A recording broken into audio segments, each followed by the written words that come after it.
আসসালামু আলাইকুম প্রিয় অনার্স প্রথম বর্ষ 24-25 সেশনের আমার শিক্ষার্থী বন্ধুরা, তোমাদের জন্য আজকে আমরা মৌলিক পদার্থবিজ্ঞান এক নন মেজর সাজেশনটা নিয়ে এসেছি। যারা রসায়ন ডিপার্টমেন্টে পড়তেছো, আবার যারা ধরো ম্যাথ ডিপার্টমেন্টেও পড়তেছো, তোমাদের জন্য কিন্তু নন মেজর ফিজিক্স একের এই সাজেশনটা ঠিক আছে। যারা রিটেক দিচ্ছ বা যারা নতুন পরীক্ষা দিবা, সবার জন্য এটা প্রযোজ্য। কেন প্রযোজ্য এগুলো আমরা প্রথম ক্লাসে আলোচনা করে ফেলছি। চাইলে তোমরা ভৌত রসায়ন এক, জৈব রসায়ন এক, অজৈব রসায়ন একের সাজেশনের পর্বটা দেখে নিতে পারো। আর আরেকটা বিষয় বলছি, দেখো আমাদের কিন্তু এটা পেইড ব্যাচ আছে, তোমরা চাইলে জয়েন করতে পারো। আবার আমরা চাইলে রিভিশন প্রোগ্রাম করাচ্ছি, সেটা সম্পর্কে তোমরা হোয়াটসঅ্যাপে স্ক্রিনে দেওয়া নম্বরে হোয়াটসঅ্যাপ আছে, সেখানে ডিটেলস যোগাযোগ করে ডিটেলস জেনে তারপর তোমরা কোর্সে এনরোল করতে পারো। ওকে, আচ্ছা, নন মেজর ফিজিক্স একটা কোড হচ্ছে 212707। ওকে, সাজেশনটা রিটেকদের জন্য প্রযোজ্য, 24-25 সেশনে যারা নতুন পরীক্ষা দিচ্ছ তাদের জন্য প্রযোজ্য। এখন আসো, প্রথম অধ্যায়ের নাম হচ্ছে ভেক্টর বিশ্লেষণ। নন মেজর ফিজিক্স একে কিন্তু হিউজ পরিমাণ পোলাপাইন প্রতি বছর রিটেক খায় বা বলা যায় ফেল করে। সেক্ষেত্রে কারণটা অধ্যায়গুলো অনেক বড় এবং মোটামুটি অনেকগুলো অধ্যায় থাকে, আর প্রশ্নগুলো খুব বেশি থাকে এবং একটু হার্ড থাকে। সো এটাকে তোমরা কোনোভাবেই আন্ডারস্টিমেট করবা না, এটাকে সিরিয়াসলি নিবা এবং এটা নিয়ে একটু বেশি অ্যানালাইজ করার চেষ্টা করবা। নর্মেশন ফিজিক্সে একটা সিরিয়াসলি দেওয়ার চেষ্টা করবা। যদিও তোমাদের মোটামুটি দেখলাম রুটিনের মধ্যে ভালো টাইমই পাইছো এবার, এটা তোমাদের জন্য একটা গুড পয়েন্ট বা বলা যায় যে অ্যাডভান্টেজ। সো এইখানে দেখো, প্রথম অধ্যায় থেকে তোমরা কি কি প্রশ্ন পড়বা। আমরা 3 স্টার দেওয়া কোশ্চেনগুলো দিয়ে দিছি। এখানে একটা বিষয় কি, অনেকে জাস্ট 3 স্টার কোশ্চেনগুলো পড়ে যাও, মূল প্রশ্নটা সাজেশনটা পড়ো না। আসলে মূল সাজেশনটা পড়লে সমস্যাটা হয় কি, যদি কোশ্চেন একটু আনকমন করার ট্রাই করে, সেক্ষেত্রে তারা কি কি কোশ্চেন করতে পারে সেটা আমরা মূল সাজেশনে অ্যাড করে দিছি। বাট যারা শুধুমাত্র 3 স্টার পড়ে যাও, তারা কিন্তু খুব রিস্কি মোডে যাও। রিস্কি সিচুয়েশনে পড়ে গেলে তখন কিন্তু আবার ধরো কোশ্চেন একটু হার্ড হয়ে গেলে কিন্তু কমন পড়বে না ভাইয়া, তখন আবার আমাকে কিছু বলতে পারবা না।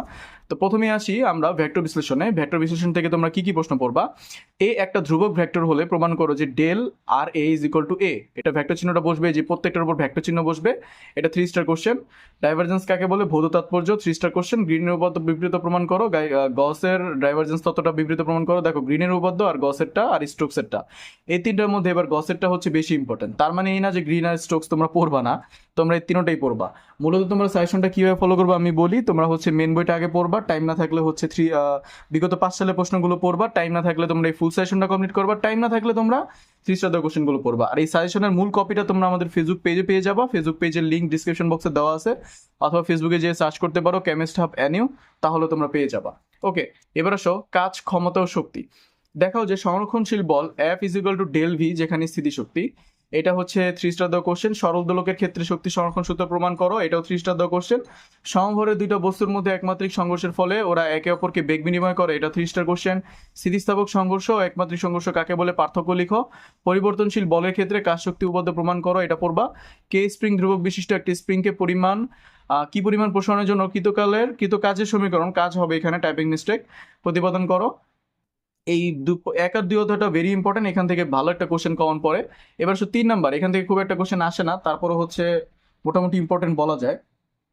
ঘূর্ণন গতি, এখান থেকে তোমরা কৌণিক ভরবেগের সংরক্ষণ সূত্রটা বিবৃত প্রমাণ দাও, এটা পড়বা। কৌণিক ভরবেগ ও টর্কের সংজ্ঞা দাও, এটা পড়বা। জড়তার ভ্রামক সংক্রান্ত সমান্তরাল অক্ষ উপপাদ্যটা বিবৃত ও প্রতিষ্ঠা করো, এটা পড়বা। দেখাও যে কোনো কণার কৌণিক ভরবেগের পরিবর্তনের হার উহার উপর ক্রিয়াশীল টর্কের সমান, এটা পড়বা। ওকে, এবার আসো অধ্যায় 4-এর নাম কি, মহাকর্ষ। একটা কৃত্রিম উপগ্রহ পৃথিবীর সাথে সমকেন্দ্রিকভাবে পৃথিবীর চতুর্দিকে পরিভ্রমণ করছে। প্রমাণ করো যে ওই অবস্থায় তার মুক্তিবেগ উপগ্রহটার গতিবেগ √2 গুণ। ওকে, 3 স্টার কোশ্চেন। কেপলারের সূত্র হতে নিউটনের সূত্র প্রতিপাদন করো। একটা সুষম ঘনত্বের ফাঁপা গোলকের বাহিরের কোনো বিন্দুতে মহাকর্ষীয় বিভবের রাশিমালা বের করো। তারপর মহাকর্ষীয় ক্ষেত্র প্রাবল্য ও মহাকর্ষীয় বিভবের সম্পর্ক প্রতিষ্ঠা করো। এই কোশ্চেনটাও ইম্পর্টেন্ট। পঞ্চম অধ্যায়ের নাম প্রবাহী গতিবিদ্যা। এখান থেকে ক্রান্তি বেগ বা সংকট বেগ ও রেনল্ডের সংখ্যার প্রয়োজনীয়তা পড়তেই হবে। বার্নৌলি উপপাদ্য পড়তে হবে, প্রান্তিক বেগের রাশিমালা পড়তে হবে, টরিসেলি উপপাদ্য পড়তে হবে। বার্নৌলি উপপাদ্য আর টরিসেলি উপপাদ্যের মধ্যে পঞ্চম অধ্যায় থেকে টরিসেলি উপপাদ্যটা বেশি ইম্পর্টেন্ট, ঠিক আছে, এই জন্য এটাকে আমরা 3 স্টার দিছি। এবার আসে অধ্যায় 6 নাম স্থিতিস্থাপকতা, ভেরি ইম্পর্টেন্ট অধ্যায়, এবং আমরা 3টা কোশ্চেন রাখছি, তিনটাই তোমার 3 স্টার কোশ্চেন। ক্যান্টিলিভার বা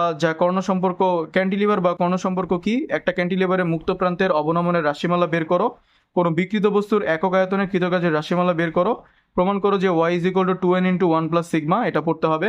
অধ্যায় 7-এ চলে আসো, পৃষ্ঠটানের আণবিক তত্ত্ব ব্যাখ্যা করো। দেখাও যে কোনো তরল পদার্থের বক্রতলের অভ্যন্তরে অতিরিক্ত চাপ P is equal two 2t into 1 + R1 + 1/R2, এটা প্রমাণ করতে হবে।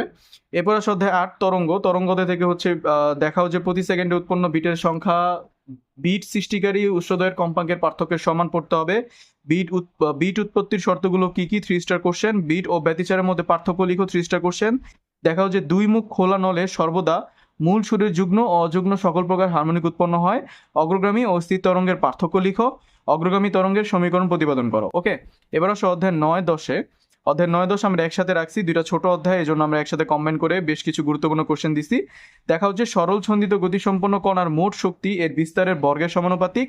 দেখাও যে প্রতি সেকেন্ডে উৎপন্ন বিটের সংখ্যা বিট সৃষ্টিকারী উৎসদয়ের কম্পাঙ্কের পার্থক্যের সমান। ব্যতিচার ও অপবর্তনের মধ্যে পার্থক্য লিখো। সমতল গ্রেটিং এর সাহায্যে একবর্ণী আলোর তরঙ্গ দৈর্ঘ্য নির্ণয়ের পরীক্ষা বর্ণনা করো। ঠিক আছে, এই ছিল তোমাদের 10টি অধ্যায়ের সাজেশন। তো যারা রিটেক দিচ্ছ তারাও এখান থেকে পড়তে পারো, যারা নতুন দিচ্ছ তারাও পড়তে পারো। কেমিস্ট্রি ডিপার্টমেন্ট, ম্যাথ ডিপার্টমেন্ট সবাই পড়তে পারো। সাজেশনের হার্ড কপি লাগলে তোমাদের ফেসবুকের পেজে চলে যাবো, ফেসবুক পেজে গিয়ে একটু নিচে দিকে স্ক্রল করলে তোমরা সাজেশনটা পেয়ে যাবা।